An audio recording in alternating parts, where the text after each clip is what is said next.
Hello everyone! Nandito ako ngayon sa kalsapa upang maglinis sa mga dapat nang itapon at sunugin na mga hindi na importanteng bagay.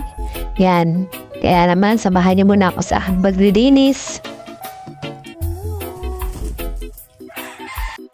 Ang sarap talagang pagmasdan ng mga panggatong kapag sobrang dami at punong-puno itong abuhan.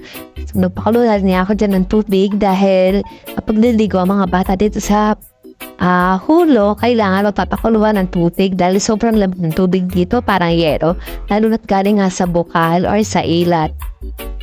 Habang naglalaga nga ako dyan ng tubig na pandigo, ay tatanggalin ko na itong kadugsong ng hose para mapuno ko na itong tub. So kanina puno na yan, nag-imbak na rin ako ng tubig sa CR at sa mga lalagyan. Naghugas na rin ako ng plato. Ang sarap talaga maghugas sa mga hugasin dito kapag ganito kadami yung tubig. At syempre, utay-utay ko na rin sinusunog yung mga dapat sunugin, mga bagay na hindi naman na importante at mga basura.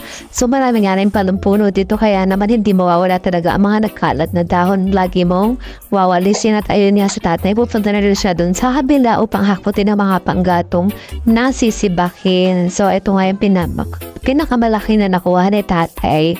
Sa habang yan, lumipat muna ako sa terrace upang tanggalin ng mga agiw at mga anay. Grabe. Yan, nilinisan ko talaga yung terrace para naman ako maluwag tingnan at maliwalas. Oo, utay-utay ko na nga rin din nilabas yung mga nakasampay dyan. Nilabas ko muna dahil medyo mainit na yung panahon kanina. At ito nga, yan, bigla na namang umambon. Kaya naman nakasombrero na ako dyan. At nakailang pa uli-uli ako dyan paghahakot nung dumi palabas. Bali yung lamesa nga pala nakalagay dyan. Indidibihot na namin ng tatay papunta sa likod. At nilisan ng tatay. At pinupungan namin ng mga kakaldero at mga kawali na narinis na din. So ayan, medyo okay na dyan. Talaga namang kailangan kudkudin at linisin para matanggal lahat. Sabi nga, kapag marinis ang bahay, pinapasok ng spare. Okay? Dapat malinis sa katid pamamahay.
Aduh, punggi.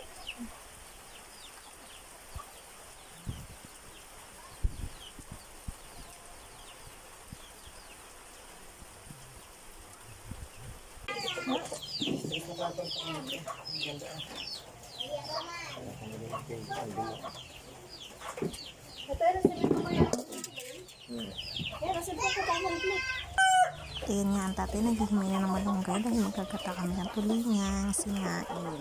At pinatukan niya muna ang mga manok ng hinog na saging dahil sobrang lakas ng ulan at nagsiro na nga ang mga manok dito sa aming harapan. Yan, medyo mag-aalas 12 na nga dito. Kaya kailangan namin makaluto. Dahil dito nga rin nagtatanghalian yung aking asawa. So, ilanisan ko muna itong mga basta na ito habang wala ang tatay. Kaya nandiyan na nga ulit ang tatay, pinapatuloy na ang paghihimay ng malunggay.